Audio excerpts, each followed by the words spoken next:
പിള്ളേരൊക്കെ ഇരുന്ന് പ്രാർത്ഥിക്കില്ല, രാമ രാമ രാമ രാമ രാമ രാമ ഭാഗ്യമ രാമപാദം ചേരന് മുകുന്ദ രാമ ഭാഗ്യമ, അങ്ങനെയല്ലേ പാടുന്നത്. പക്ഷെ അതിന് ശേഷം ഒരു സാധനമുണ്ട്, നിങ്ങൾ കേട്ടിട്ടുണ്ടോ? അതാണ് കേൾക്കേണ്ടത്. അതിനകത്തുണ്ട് രാമനാണോ വലുത്, ബ്രാഹ്മണനാണോ വലുതെന്നുള്ളത് അതിനകത്ത് കൃത്യമായിട്ടുണ്ട്.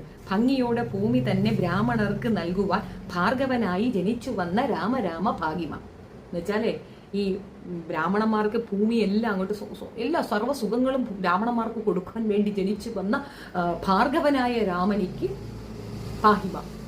ആ ലാസ്റ്റ് പോഷൻ വായിക്കത്തില്ല. ഇപ്പോഴത്തെ പിള്ളേർ വായിച്ചാൽ അന്നും കൂടെ വായിക്കുള്ളൂ, പിന്നെ വായിക്കില്ല. ബ്രാഹ്മണന്മാർക്ക് സുഖം ഉണ്ടാവാനാണോ, പശുവിനും ബ്രാഹ്മണനും സുഖമാണെങ്കിൽ നമുക്ക് സുഖം. അതൊക്കെ പണ്ടത്തെ കാലത്ത് അങ്ങനെയാണ് പഠിപ്പിച്ചു കൊടുത്തിരുന്നത്. അന്നൊക്കെ ഇതൊക്കെ പറയുന്നതും അവരൊക്കെ തന്നെയായിരുന്നു. ഇന്നൊന്നും ഉള്ളവർക്ക് ഇത് അറിയത്തില്ല. അത്രേ ഉള്ളൂ. ഇനി അതിലേക്കൊന്നും പോകുന്നില്ല, മറ്റേ ടീമിന്റെ എടുക്കാം. ഹാലല്ലേ, സൂത്രം കർത്താവേ സൂത്രം.